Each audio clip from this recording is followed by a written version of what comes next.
టాలీవుడ్ అంటే హైదరాబాద్, హైదరాబాద్ అంటే టాలీవుడ్. దేశంలోనే పెద్ద సినిమాలకు పిన్ కోడ్ లెక్క హైదరాబాద్ మారింది. చెన్నై తర్వాత హైదరాబాద్‌కొచ్చి ఈడ ఇంతింతాయి, వట్టుడింతాయి అన్నట్టు సినిమా కంపెనీ శానా పెద్దదయింది. కానీ ఇప్పుడున్న పరిస్థితులు చూస్తుంటే ఆంధ్రాకి సినిమా కంపెనీ సాగనంపేతందుకు సర్కార్ కావాల్సుకొని పని చేస్తుందా అన్న అనుమానాలొస్తున్నాయి అభిమానులకు. సినిమాలను చూస్తేనే తెలంగాణ సర్కార్ ఓర్వకుంట అయిందన్నది చాలా మంది మాట.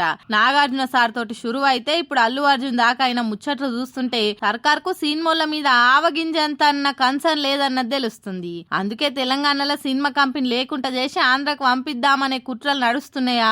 ఆ ఎజెండా పెట్టుకొని వర్షంబడి సినిమాల మీద దాడులు చేస్తుండ్రా?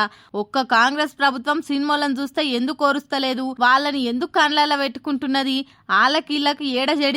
రేవంత్ సీఎం అయినందుకు చాలా మందికి ఇష్టం లేదానా? సీఎం కాగానే సినిమాలు ఎవరు రేవంత్ సార్ను కలవలేదానా? లేదంటే సినిమాలకు ధమ్కీలు ఇచ్చి చెప్పు చేతులలో పెట్టుకోవాలనా? ఎందుకు వాళ్ళని టార్గెట్ పెట్టినట్టుగా అటాక్లు అవుతున్నాయని చాలా మందికి అనుమానాలు వస్తున్నాయి. మొన్నటికి మొన్న నాగార్జున ఫంక్షన్ హాల్ ను కూలగొట్టింది సర్కారు. దాని ఎంబడే నాగార్జున సార్ ఇంటి మీద, హీరోయిన్ సమంత మీద అనరాని మాటలు అన్నది మంత్రి కొండా సురేఖ.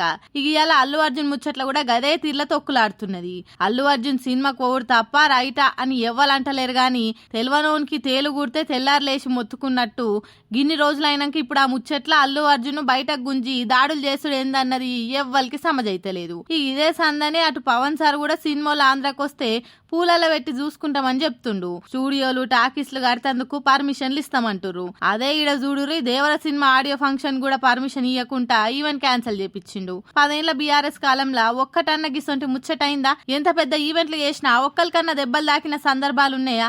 ఆడరాక పాత గజ్జలు అన్నట్టు శాంతి భద్రతలు కంట్రోల్ చేసుట్ల ముఖ్యమంత్రి విఫలమై ఆ నెపాన్ని సినిమాల మీదేసి డైవర్షన్ చేస్తున్నారు మండిపడుతుండ్రు సినిమా అభిమానులు.